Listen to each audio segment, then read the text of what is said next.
So today I'm going to be talking about season 13 of the TV show It's Always Sunny in Philadelphia. Now, of course, mentioned it before, I've been a huge fan of the show It's Always Sunny in Philadelphia for a long time. This is actually my second season review that I've done on this channel, which is a first for me. I haven't been doing this long, but I have been doing this long enough to get 2 seasons of Sunny in. So this is, of course, season 13, or as they're calling it, Sunny the 13th, I think is what they're calling it. Play on Friday the 13th, you get it. I would say, overall, I really did enjoy this season a lot. I think it did feel different. I feel like that had a lot to do with the lesser role that Dennis played. Or Glenn Howerton kind of stepped away from it for a little bit, and I think that was almost noticeable. I mean, there was only I think 3 episodes or 4 episodes that he wasn't actually a part of, and one of those being the episode where it didn't really hurt that he wasn't involved in it too much because of what that episode was doing. And then 2 of the episodes, they're meant to take place way before the stuff that happened with him. I'm trying to be a little vague here for anyone who hasn't completely caught up on the show. So that was kind of noticeable, his absence, I think, but it didn't hurt it too much because he did have he was a part of it. He had a really great episode with the Time's Up thing. I really enjoyed that episode. I think it might have been my favorite of the season. I don't remember what it's called. Maybe it's like Time's Up for the gang or something like that. But whatever it was a hilarious episode. I enjoyed the whole premise and the reveal at the end about the situation going on. I just thought was great. Also, I really liked the first episode. I wasn't a fan of Mindy Kaling's character they brought in, but I don't think you were really supposed to be. But I really did like the little twist they had at the end of the first episode. I was not expecting that. I was pleasantly surprised. It was the way they handled that, and Frank's reaction to that is probably my favorite moment of the show. Some stuff I really did enjoy. I really liked the stuff they did with Waitress. I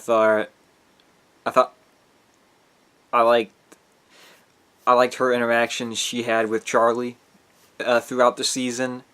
I think it would be interesting if they kind of focus, if they were to focus more on that in future seasons, because it almost seems like they are trying to actually develop these characters and have these characters change. Especially this season, you notice that with Mac. Mac had his arc, starting season, I want to say season 11, or maybe season 11. This all started with Mac, and it's some really strong stuff in this, some really good stuff.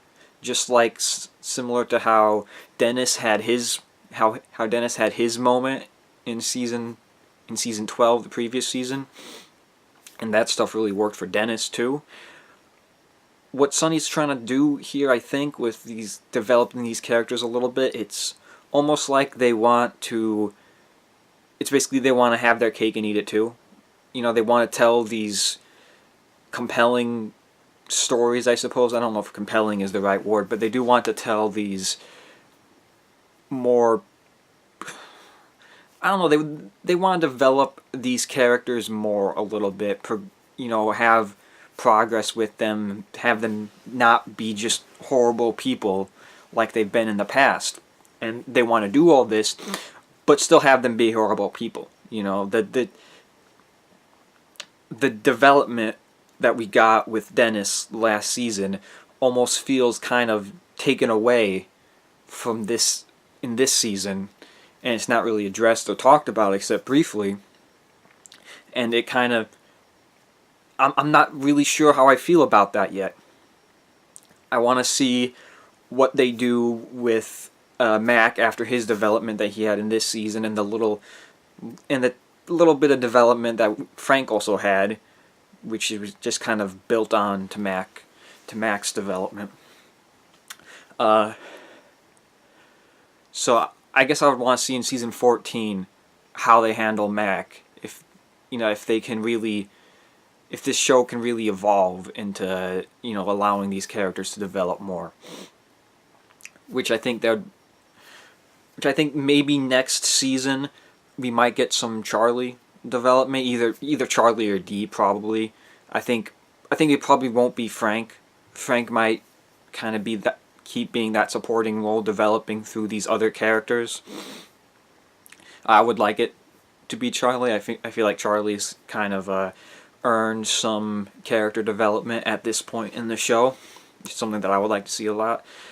And I don't know. Of course, I'm looking forward to another season of season. I'm of course looking forward to season 14. I know season 14 is confirmed. Who knows about season 15? Honestly, we'll have to see how this does. There's chances that they're going to renew this. Like, it's a very strong possibility that they will renew this for a 15. I think that maybe a 15 might have already been confirmed. I don't know, but we're definitely getting a 14, which will tie It's Always Sunny as the longest running American sitcom, I think, or maybe just sitcom in general. I don't know. But 14 is a lot of seasons, and they've been consistently good throughout their 13 seasons. I definitely wouldn't say season 13 is the best season of It's Always Sunny. I see a lot of people have been giving criticism to it, but I also wouldn't say it was I don't know. It might be the worst season of It's Always Sunny. It might be. But even if it is, it's still leagues above any other comedy TV show we're getting out nowadays. In my opinion, honestly, this show is just on a whole nother level. So even when it's bad, it's still good. So it's not like everything else with Sunny has been great, and this season was good. It's that small distinction, a 100% versus a 98%. It's just, honestly, it feels a little grasping at straws, maybe a little nitpicking.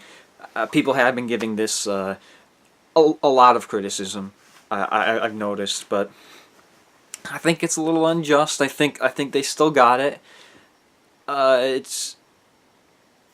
It was enjoyable to see. Something that I've always wanted to see, which we got last season. I would have liked somewhat of a sequel, maybe. Last season they had A Cricket's Tale, which focused all on cricket. I would have liked to see another side character get their own episode. Obviously, I think Waitress would be an interesting character to get her own side episode. Ponderosa would be great.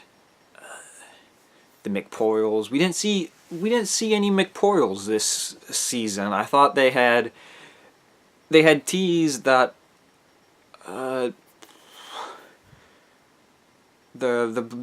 mute one. I don't remember her name.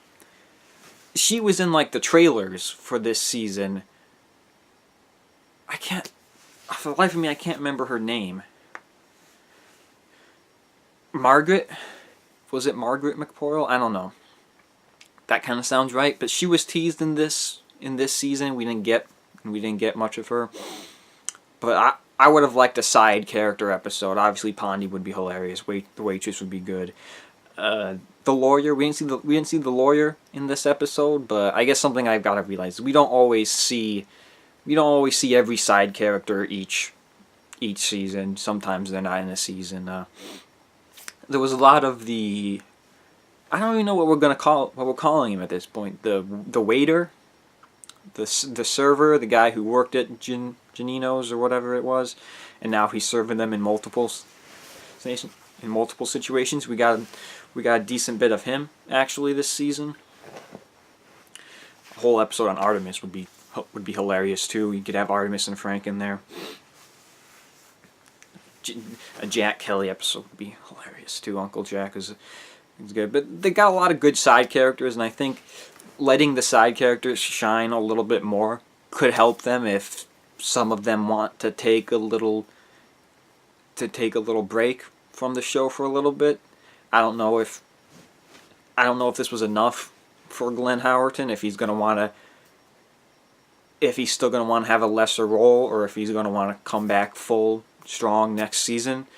I hope he does, but yeah, I'm looking forward to whatever we're going to end up seeing with It's Always Sunny in Philadelphia. Looking forward to season 14, and I think that is going to be it for my review of It's Always Sunny in Philadelphia season 14.